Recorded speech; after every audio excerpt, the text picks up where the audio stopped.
Hello, my friends. Hello. Welcome to our 29th DLD Sync. Welcome back. For you who haven't been here, welcome. You know, DLD Sync is always presenting amazing speakers, amazing thinkers, scientists, poets, intellectuals, great guys, great men and women.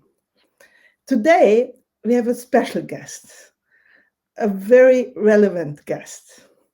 I'm proud to present a distinguished speaker from the DLD community, Ian Goldin, Professor of Globalization and Development at Oxford University.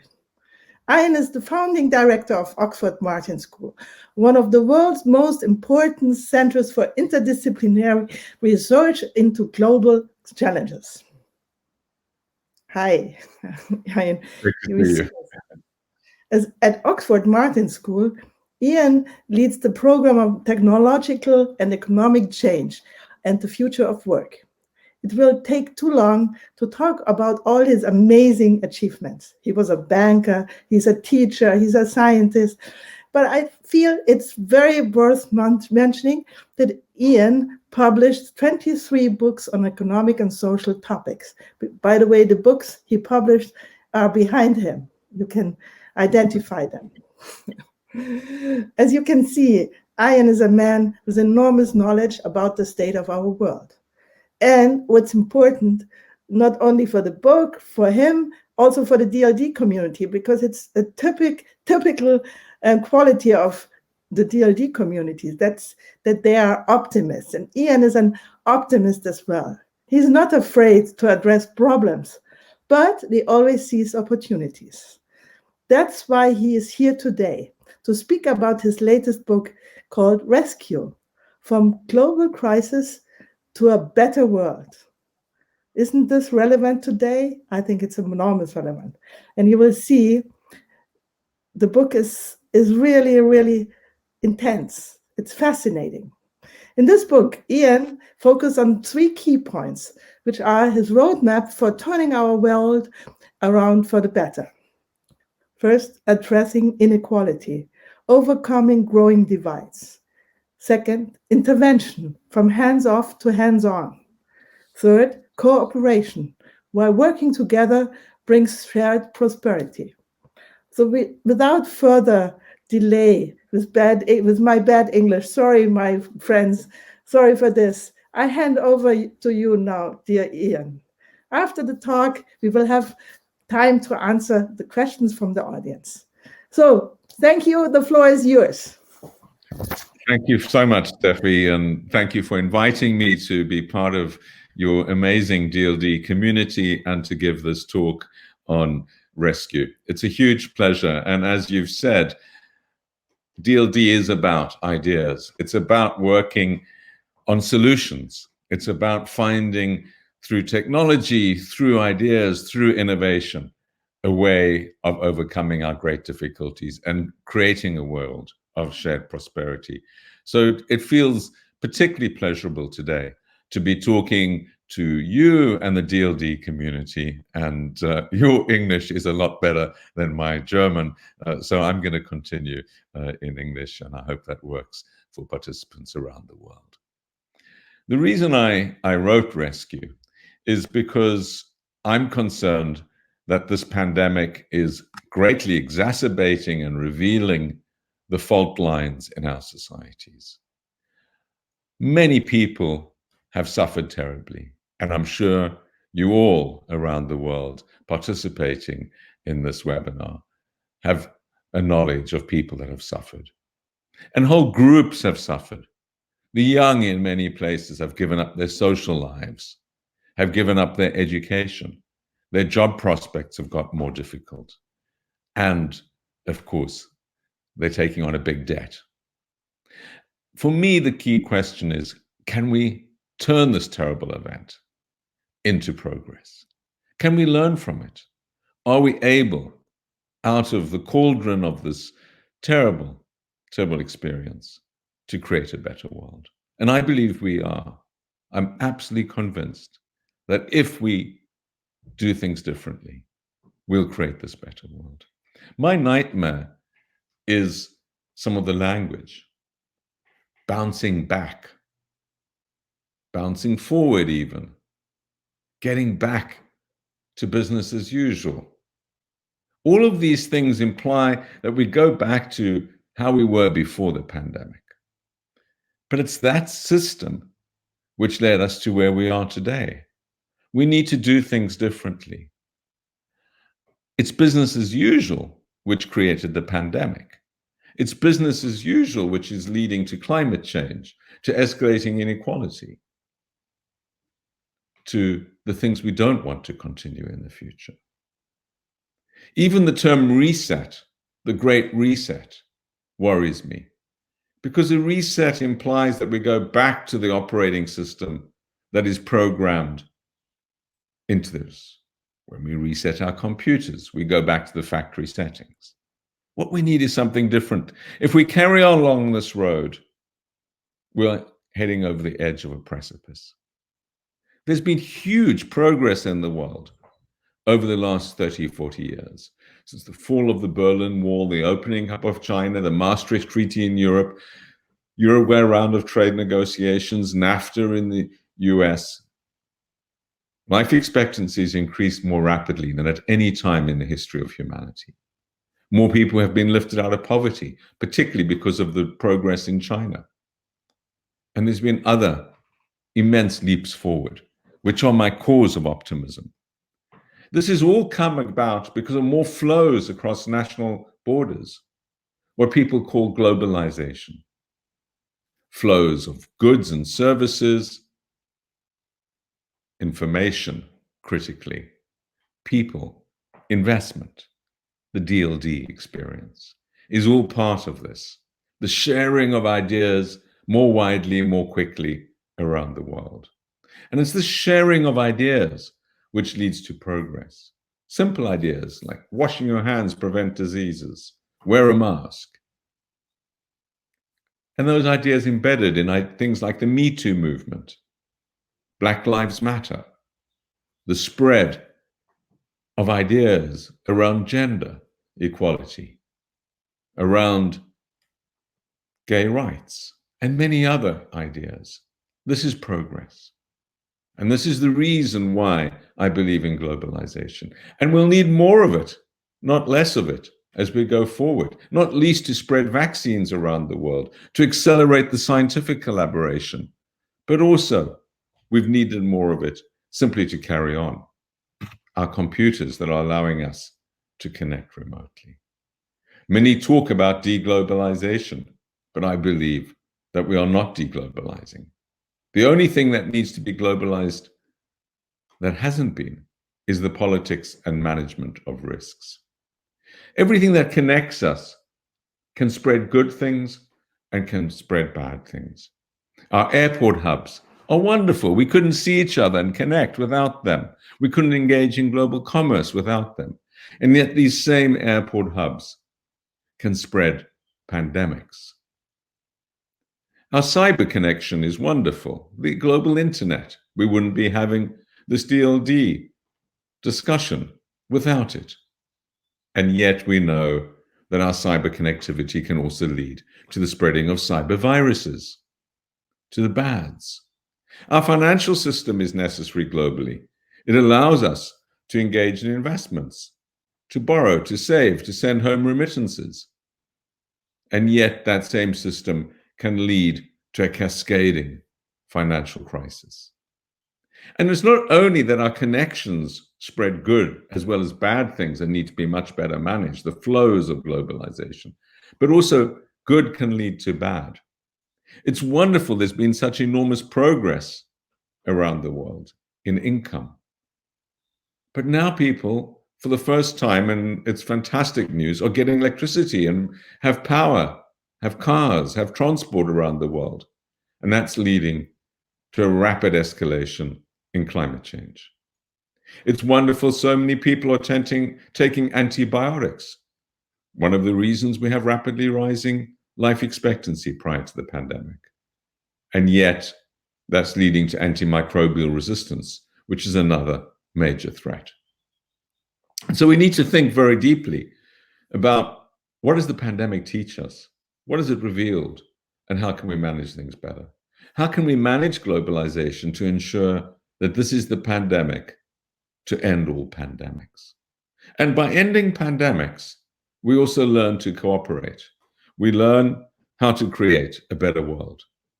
If we stop pandemics, I believe we'll also be stopping an escalation in climate change. We'll be stopping financial crises. We would have learned to cooperate. We'll be able to close the tax havens that have contributed to growing inequality. We'll be able to do many things. Pandemics inevitably challenge us because they're the most difficult global challenge. They can arise from anywhere. Unlike most other crises, a small group of actors account for climate change. Maybe 12 countries account for 85% of emissions, about 500 companies. In finance, a small series of financial centers account for most of the financial risk. Some small places account for a big part of big problems. New York State consumes more antimicrobials, antibiotics, than the whole of sub-Saharan Africa, and also more energy. So what happens in these places really matters. But pandemics need the whole world to manage. The next pandemic could come from anywhere. This is called by Trump and those that want to blame the Chinese virus, but it could have come from anywhere. It could have come from Munich. It could have come from Oxford, where I live. It could have come from absolutely anywhere. And so with pandemics, we do need the whole of humanity to be part of both the stopping of future pandemics. And of course, we need to ensure that we eliminate this pandemic to stop it mutating and threatening all of us.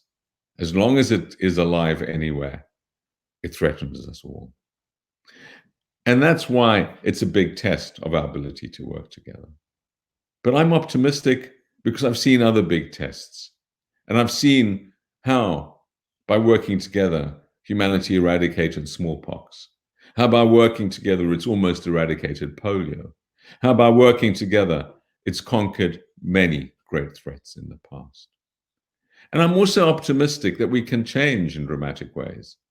And in fact, the pandemic has shown just how quickly we can do so. Many things we are doing today would have been unimaginable in January 2020. If you had said that the government will tell you when you can hug again, when you can fly again, when you can go to work, who you can see. If government had told us that in January 2020, we would have thought we lived in an authoritarian state. That was impossible. And now we accept it for the most part. If a government had told you we just print money, print huge amounts of money, 10 to 20% of the size of our economies, we would have thought that it was some far left government, a radical government. Now conservative governments are doing it and have done it around the world. We've changed in dramatic ways. And that demonstrates to us that when we believe it's in the common interest, we can do it. As individuals, the sacrifices we've made, not least of young people for old, but also as societies. The rich countries have found $17 trillion for themselves to fund their firms, to fund their workers in response to the pandemic, an impossibly large amount prior to the pandemic.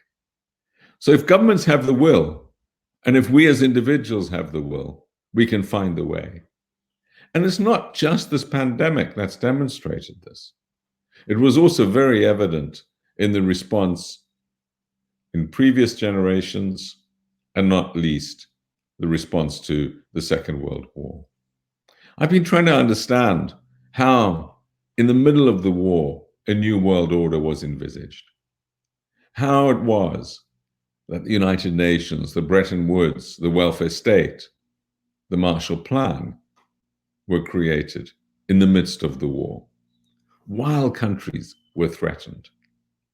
Was it just lucky leaders, Roosevelt, Churchill, others around, that had that visionary view? Or was this a demand from society? Where did it come from? And in understanding that, I'm more and more convinced that, of course, these were exceptional leaders, but it was society. In the welfare state in the UK and then replicated around the world was written by academics. Beveridge, who was at London School of Economics. Keynes, of course, another academic. He was at Cambridge University. They were called upon and listened to as they developed their ideas, and many others. The same with the foundation of Europe. And those leaders that didn't agree with these changes were pushed out of office in democracies.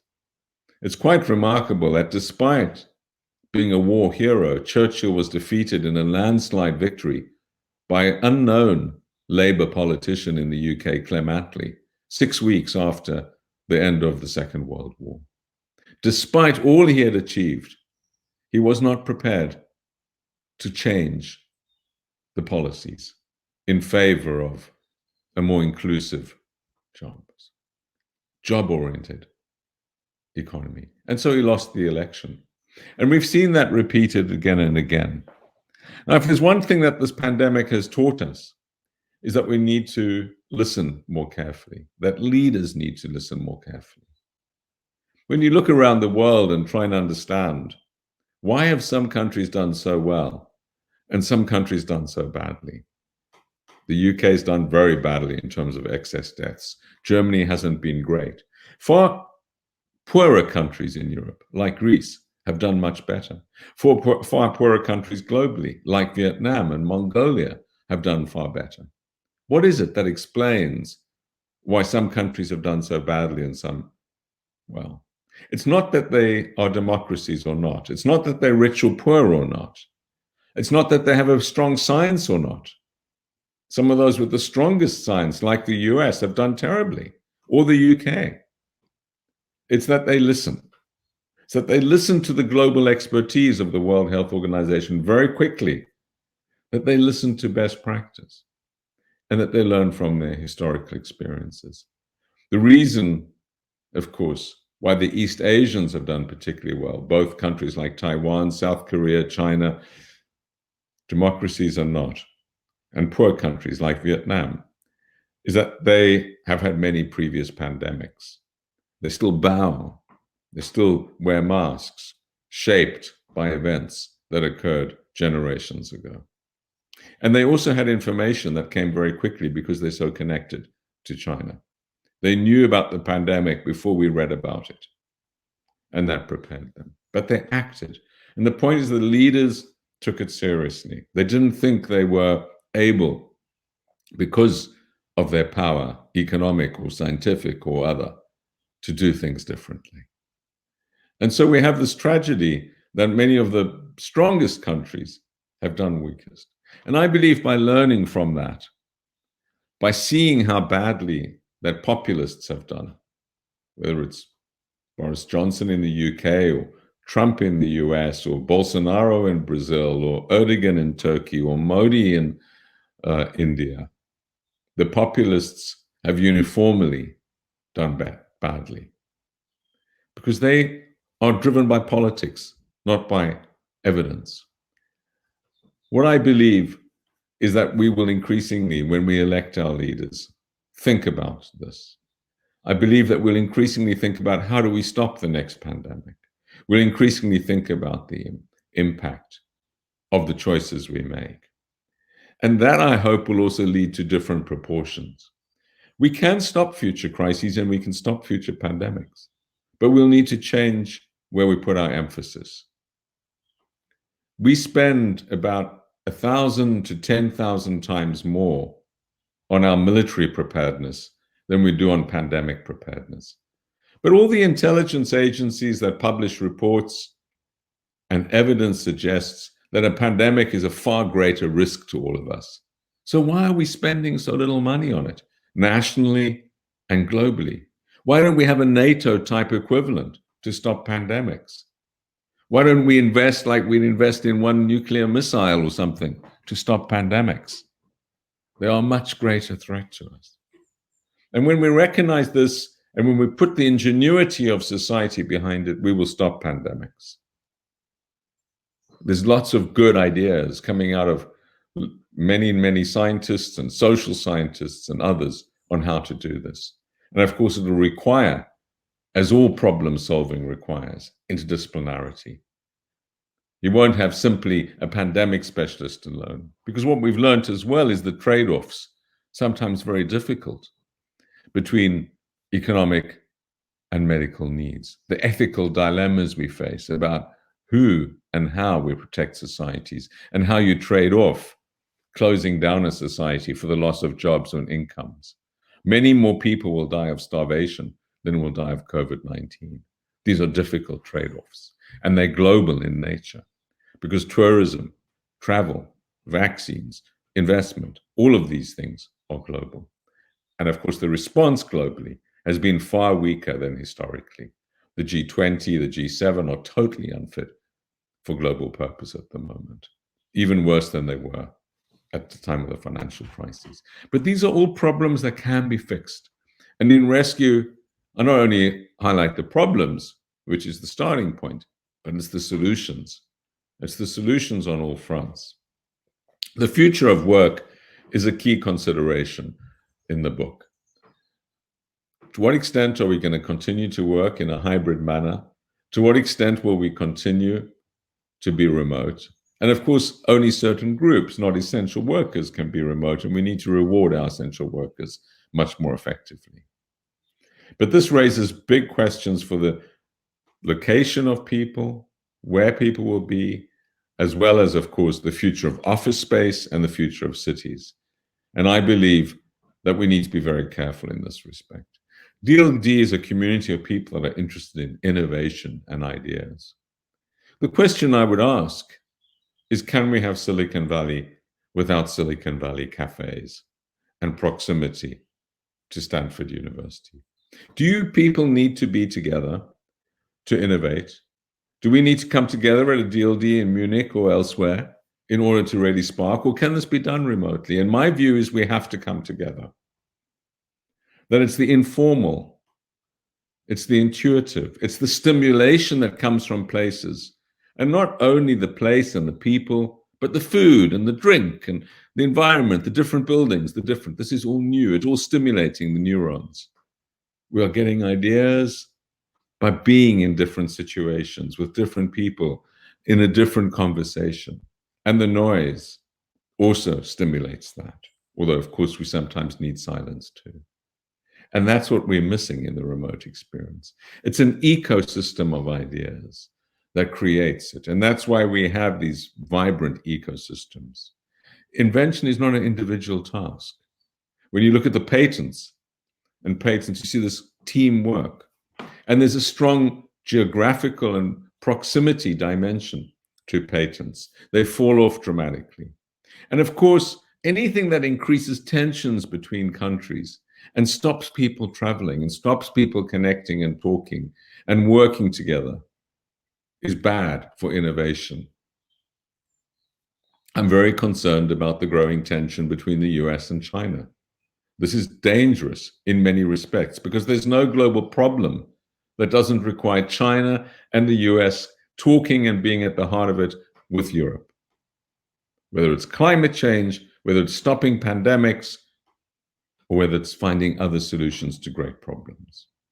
And of course, we need Chinese scientists and innovation labs to be part of a global innovation ecosystem. That's with India, where the greatest growth in brains is from. If you believe in the random distribution of exceptional talent, a lot more exceptional talented people come from there. But of course, it's not individuals. It's the catalytic effect of individuals on each other. And the diversity of that enhances the innovation impact. So we need to be very careful. We need to be very careful about how hybrid and remote work impacts on our communities. Of course, there are dimensions of loneliness that we need to focus on, innovation and productivity. And how we ensure that people do come together still in spaces to spark off each other. The spark is different. But we also need to appreciate that most jobs are not taught at university or from a book. Most jobs are experiential. Most jobs are apprenticeships. Most jobs in academia, in medicine, in law, in advertising, across the board, people learn by observation, by doing, by informal contact. You don't learn so much in the meeting as you learn as you walk out of it and you say to someone something, what was that about? Let's talk a bit more about this. Let's explore a topic. And young people challenge older people. And without the challenge of newcomers for the existing hierarchies, there's no dynamism in firms. That challenge is very difficult on Zoom or in a hierarchical remote meeting, simply finding each other. So I believe that space, geographical proximity, meetings, conferences will remain extremely important. And the DLD, physical, and others like it, remains extremely important. There's lots of dimensions of the pandemic and the post-pandemic world that we need to change. And I go through a succession of these for businesses, for cities, for individuals, for education systems, for innovation in the book Rescue. But they all point in the same direction, which is if we go back and do things like we did before, then we should expect a continuation of how things were before. Some people doing very well, growing wealth, growing inequality, and we've seen it escalate in the pandemic. There's been the fastest creation of new billionaires around the world, especially in tech. Huge opportunity. But we should also expect the negatives. We should expect rising inequality. And what the pandemic has done is reveal and exacerbate that. I'm particularly concerned about developing countries. We're seeing the tragedy unfolding in India, Africa, and Latin America. And of course, countries that depend on tourism, on exports, have done very badly as the economies have slowed down of their major markets. Some have managed to survive, but even remittances, what migrant workers send back, have gone down, and aid flows have gone down. The UK has cut its aid budget by a third, and many countries have. So at a time when it's never been more needed, the flow of support is not happening to developing countries. And that's why many more people will die of starvation than will die of COVID-19. The World Bank estimates 125 million more people will be pushed into extreme poverty. And the Sustainable Development Goals, the SDGs, have been completely derailed. Now, none of this is permanent. None of this is set in stone. That's the impact of the pandemic. To overcome it, we need urgent action. We need to ensure that we step up, that we recognize that this is an inflection point in history. I believe it might be a generational one. These things don't happen often in our lifetimes. We need to seize this opportunity. We've seen so much goodness in the pandemic. We've seen the sacrifice that young people have made, giving up their social lives, giving up so much for others, for the elderly. Not because they're at risk, they're not. Young people have a very low chance of dying from COVID-19, but they're doing it for the older generation. That's solidarity. We've seen essential workers, medics, and many others put themselves at risk for society. That's solidarity. We've seen governments do things that would have been unimaginable before, including creating basic income schemes for citizens. That's solidarity across the country. And we've seen in the rapid reduction in carbon emissions, in noise pollution from cars and elsewhere, a regeneration in nature, which is a cause for optimism. But we need to ensure that as we stimulate our economies, as we get back, we don't invest in cement and steel, leading to a new spike in carbon emissions. So there's a range of dimensions which rescue shows us can be different in the future. Why this pandemic could be the pandemic to end all pandemics. Why this pandemic could be the wake-up call that we all need, not only to stop pandemics, but to be more active in stopping other crises like climate change, like growing inequality, and many others. Is this the pandemic that's going to lead countries to work closer together? Or is it going to lead to a more populist, isolationist, protectionist world? If it's the latter, then it's going to be just one pandemic in a series of pandemics. The next could be much worse. And there will be escalating other challenges. But it's also this crossroads moment that we could take a new road. We could take a road that leads us to a much better world. We could take a road that I'm sure we all want to take. A road of shared prosperity. A road where we don't have destabilizing crises. A road where we put a greater effort to we, not me. Where we think of as countries not us and them, but as being together. Where we create a world where the inventions and the exploration that comes out of DLD is a celebration of creativity and our ability to work together for a better world. This is the time. What we know from previous crises is that you can't wait till after the crisis, once people have overcome it, to change the world. The changes that we saw happening in the Second World did not happen after it. They were created during it. The welfare state was created in 1942. The United Nations, Bretton Woods institutions were all created before the end of the war, and the seeds, of course, of a new world. It's that we need to be working on now. After we return back and everything's back to how it was before, we'll lose the energy for change. We'll think that things are okay again, and we'll sleepwalk as we were before over into the next crisis.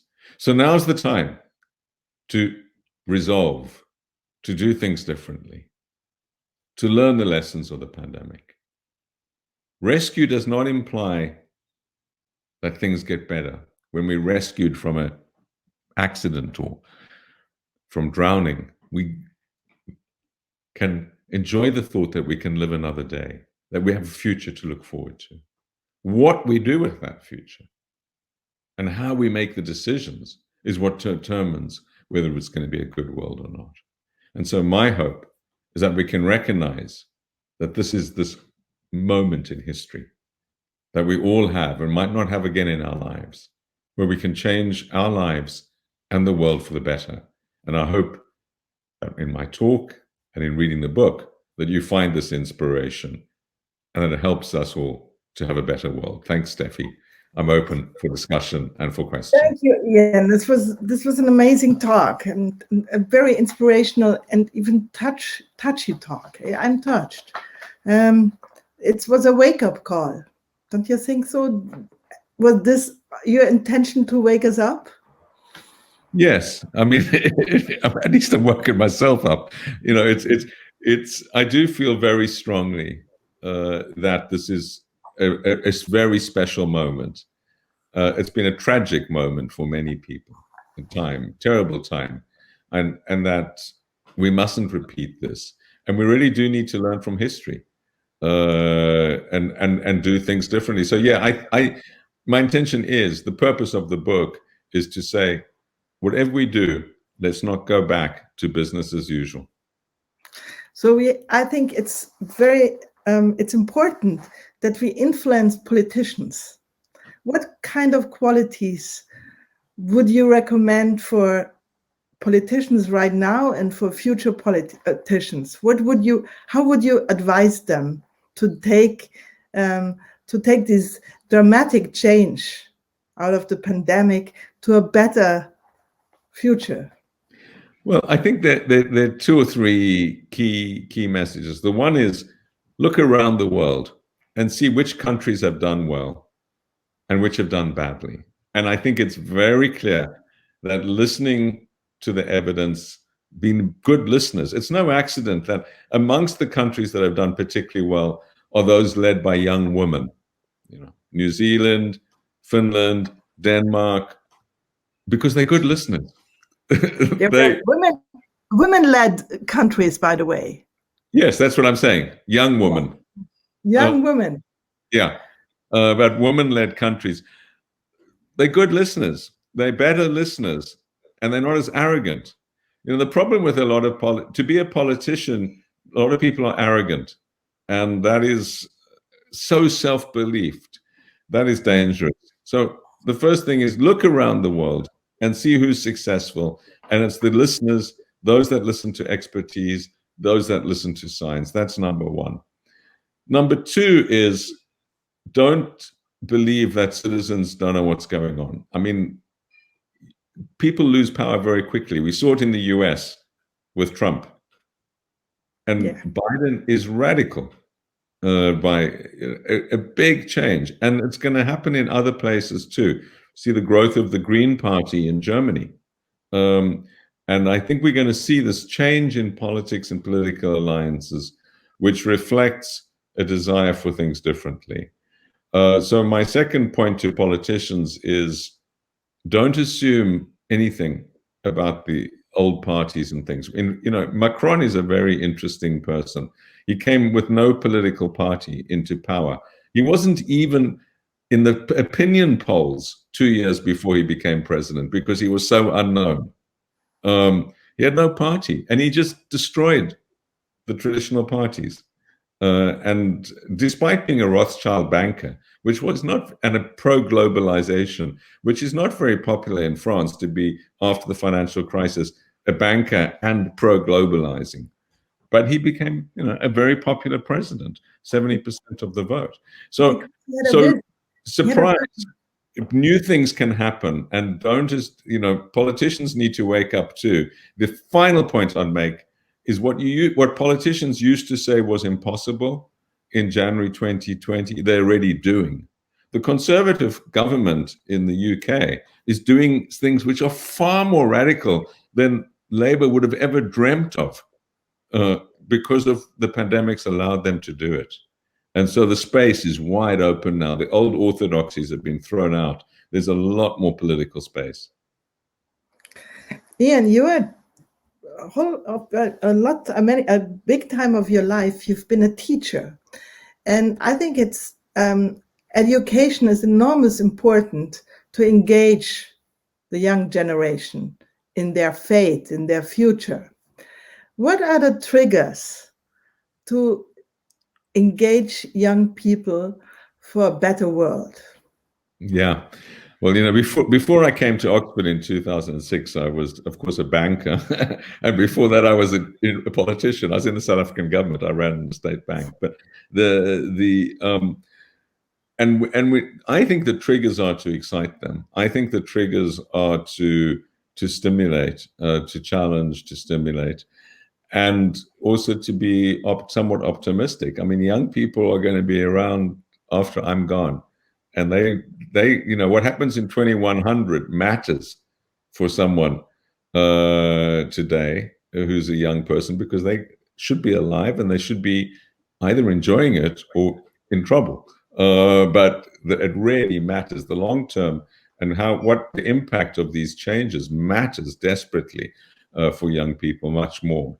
And so the other thing to say, of course, is that nothing we teach them is still going to be relevant in the specific sense, because of the evolution of science and knowledge is so rapid that whatever we teach them about medicine or but what you need to learn is how to learn, how to absorb information quickly, how to change your ideas, how to join the dots, how to put things together, how you form an opinion, and how you judge whether it's the best opinion you can have, whether it's in science or economics, doesn't matter. But is this the best that you can have? And be ready to change it. If you don't change, you're finished, because the ideas we have tomorrow are not going to be, if they're the same ideas as the ideas to have, we failed. The whole purpose of education is to grow and to learn. So it's this evolutionary process, and I think that evolution is speeding up. I do believe that the ideas are happening more rapidly. Now, a really interesting question is how you get from ideas to action, and what that connection is. And that's what we're also trying to teach our students, to be active, and also the ethics. Not all ideas are good. You can't think about everything in the same way. And without an ethical anchor, you're nothing in terms of what you've learned. You could go on to be a dictator, or you could go on to be very rich, but are you going to do good? And so ethics is really quite central as well. And that raises an interesting question: how do you teach ethics, and what do you do about that? Is it explicit or is it implicit? Is it in the selection of people, or is it something you can grow in people? And I should say that we're not entirely successful. A lot of, Oxford, where I am, is sort of the training ground for politicians, including Boris Johnson, amongst others, but across the spectrum. And so one has to say, well, are we somehow responsible for the way these people think? And the answer must be, in some parts, yes. we have to have some responsibility. If for education, we can't only say the good things are all ours and the bad things that we have nothing to do with. So that I think it does focus the mind on how you develop people and train them. One of the things you repeatedly said is we have to learn to listen. But what happens if we listen about the bad things which happen? I have the impression, I'm under the impression that the young generation in Germany, they are full of fearness. They are afraid that climate change will ruin our world. They're so obedient in what politicians are telling us. It's what I want to say, how do you teach optimism? Yeah, I think there are two different sides to your question. The one is, where I thought you were going at first, is what about fake news and fake information, and how do you discern information? And that's a massive issue. I mean, we're seeing it terrifyingly with the vaccine denialism now, for example, or pandemic denialism. And there is a battle of ideas there. And one of the challenges I think we face is that there's some really crazy ideas, but they're on Twitter and they get lots of time and so on. And we saw Trump was the master of this, of course. So one question is should we be censoring, or should we be controlling fake news and bad ideas? And, in Germany, you have this live about Nazism or fascism. And I believe that societies do have a responsibility to stop the spreading of some really dangerous ideas, racist ideas, or other ideas. That's a societal choice about how much you want it. But it's also about the platforms. I mean, we see it on Facebook at the moment. Do you take Trump off Facebook or something, or Twitter? So those are leveling up the information flows and ensuring that some dangerous ideas, and jihadism is another dangerous idea, that these ideas are not overwhelming and not entering particularly young minds that can be very easily influenced is really crucial. They shouldn't listen. Well, yeah, I mean, so not all learning is good. I mean, we have to accept that it's a battle of ideas, and there's some very bad old ideas or bad new ideas that need to be countered. But I don't believe that we should counter them by, I think we need to argue them and demonstrate them rather than simply denounce them. The second part of what you are saying is how do you get young people to challenge the ideas and be optimistic? I think optimism comes, a lot of people haven't read enough and seen enough of the progress in humanity. And I've seen it because I come from South Africa, and I've seen the changes in South Africa.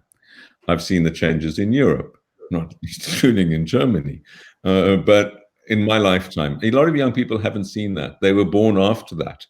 They just think that's how the world is. Germany's united, South Africa's non-racial. They haven't lived through that terror of the Cold War or of apartheid South Africa.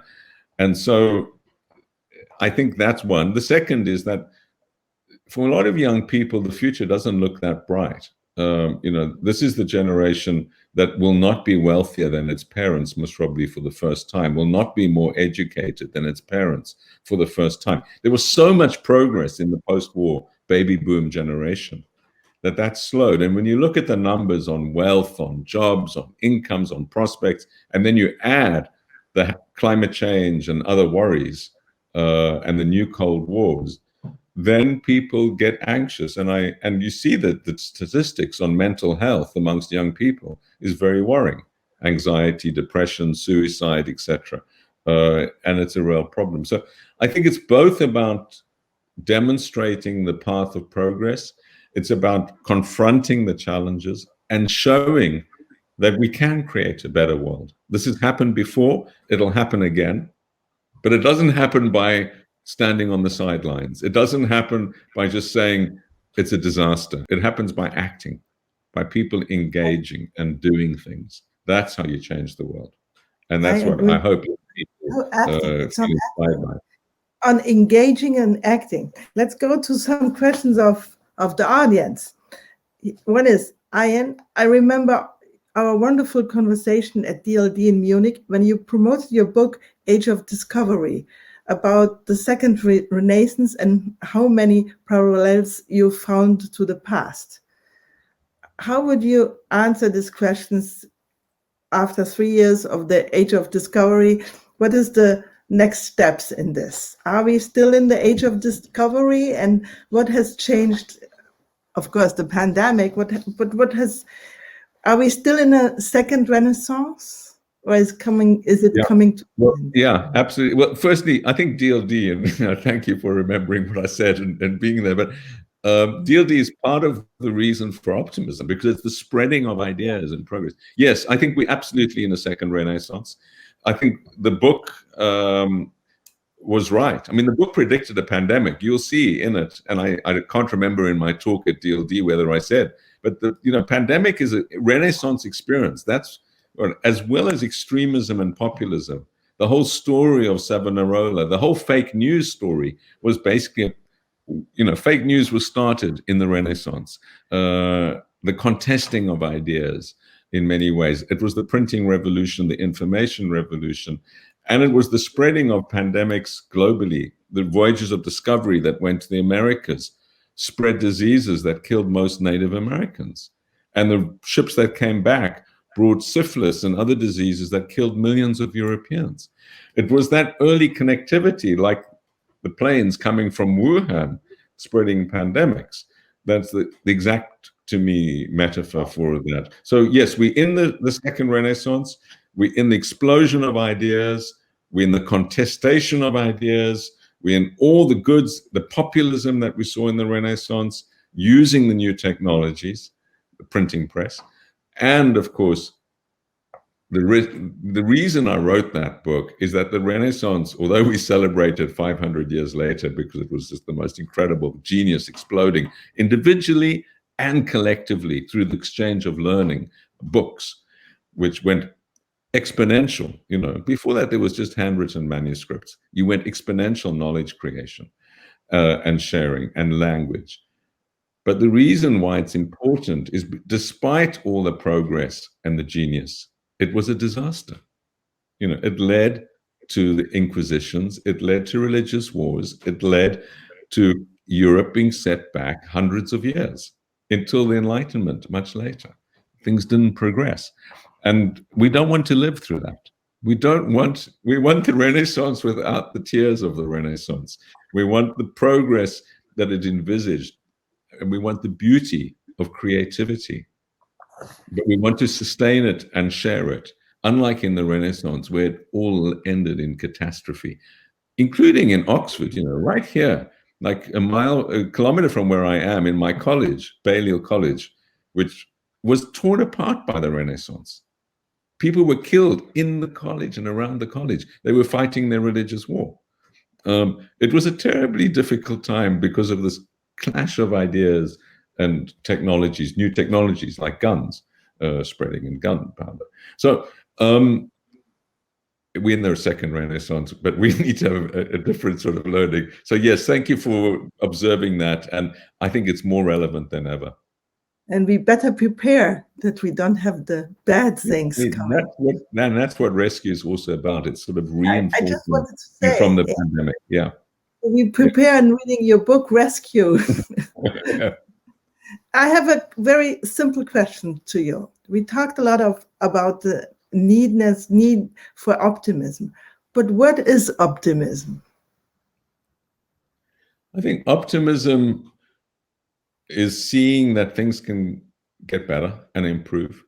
Optimism is an internal feeling, I think, that comes from believing that humanity is good and that we can do good.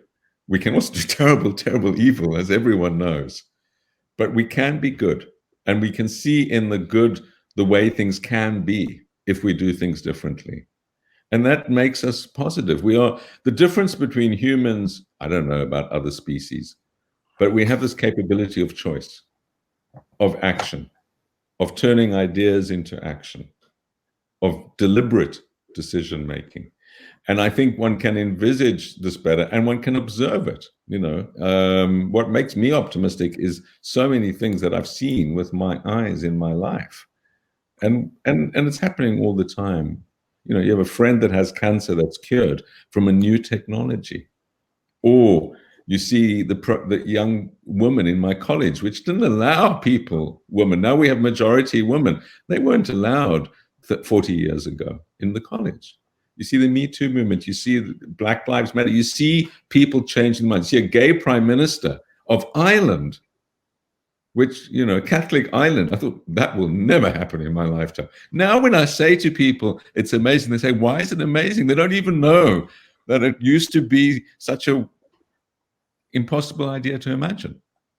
That's what makes me optimistic, is that things that we thought were impossible are happening all the time. Is it we need to celebrate them and expand them and carry on. No complacency, clearly. No complacency. Do we need God to be optimistic? No, we don't need God. We need humanity. Some people are optimistic. Some people are pessimistic, by the way, because of God. Some people believe in Armageddon, that we have to die before we get saved. I don't believe that. Or before the Messiah comes or whatever. I mean, there's some very, very, very apocalyptic visions of the world which are God-based. So God doesn't necessarily give you optimism or pessimism, depending on what you believe. But I don't believe, God for me is a very personal thing, but I believe in humanity. I believe in science and technology and people and ethics and justice and law and progress. And what you hear all the time in DLD presentations, that's what I believe in. Me too. I always think the glass is half full. It's never half empty.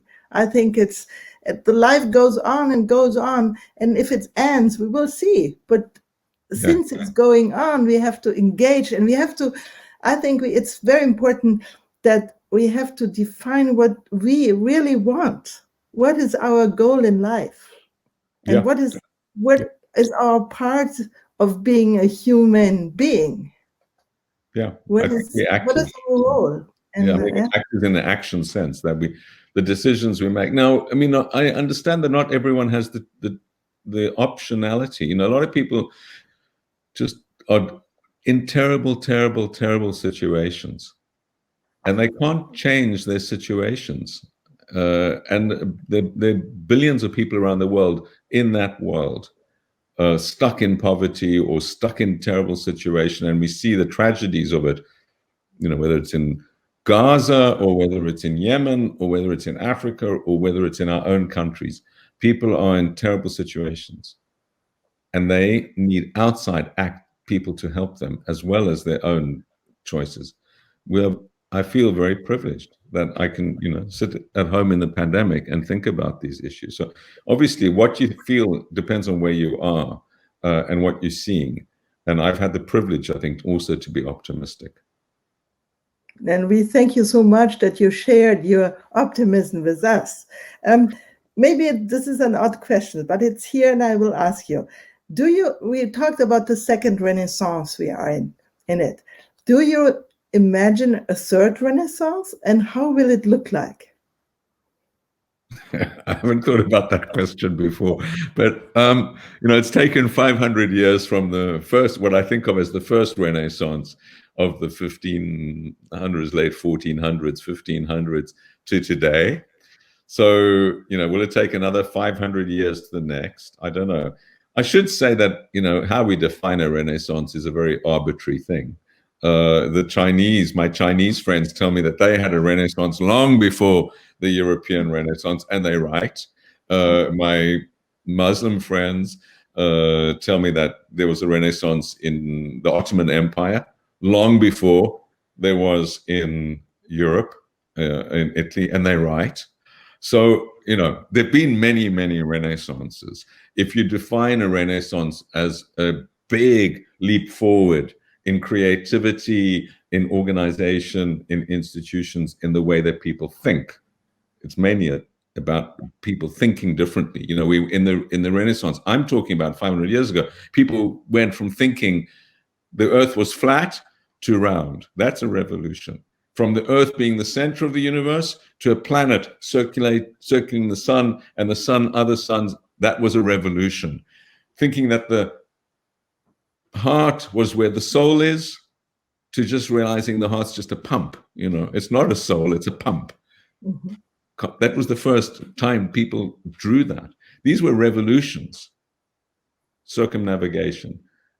Lots of ideas. That's why we celebrate it, because there were just these breakthroughs. And there were previous breakthroughs, like the breakthroughs that invented mathematics and writing and other things. So if we define Renaissance broadly, I think that we will see possibly more. But this Renaissance we're in is deep, and it's leading to such wide and big revolution. I don't like the term fourth industrial revolution, because this isn't about industry. This is everything in society, including our heads, what's inside them and what we're thinking. Brain. And it's not fourth, because it's not like the 1, 2, 3 of this industrial revolution. It could be the second Renaissance. You could say it's the fourth Renaissance if you want to count the Indian and the Chinese Renaissance. But this is deep and profound, and I'm not sure we'll have it again, because this is going to lead to a completely different way of us interacting with machine intelligence, artificial intelligence, and I think it's going to lead to a new way of understanding humanity and animals. So, just incidentally, I've gone vegan because as part of this, I think we will. And this is, who knows what the future will bring, another Renaissance. But this is profound and deep, and we're in the middle of it. So we've got some way to go before we think about the next one. And isn't it exciting? I'm looking so much forwards what's coming next. I'm really, yeah. I think I can't stop about thinking about it. Our DLD summer we will do in June 1st. It has the motto, it's only the beginning. Because I really think what we saw in the last years, live DLD, I think all these frontier technologies who we start to get into it, they bring a new world to us, and we will see whether it's a better world, a more humane world. It will depend on what we make of it. Technologies are platforms. They don't bring good or bad. The same thing can be an atomic bomb, or it can be a radiography of our body. The same thing can spread DLD messages or fake news. That's why we have to act. That's why we have to think about it and shape it. That's a wonderful last word. We have to act. And I'm very grateful, Ian Goldin, Professor Goldin, that you introduced us to your new book, Rescue. What's the exact? What is the title? Rescue? From global crisis to a better world. To a better world, my friends. So let's get united to create a better world. and read the book of Ian Goldin. Thank you so much. Thank you, Steffi, for hosting me, and good luck and see you in goodbye to Munich, everyone. perhaps. I Ciao. certainly hope so. Good luck and good health. Bye. Bye. Thank you. Ciao.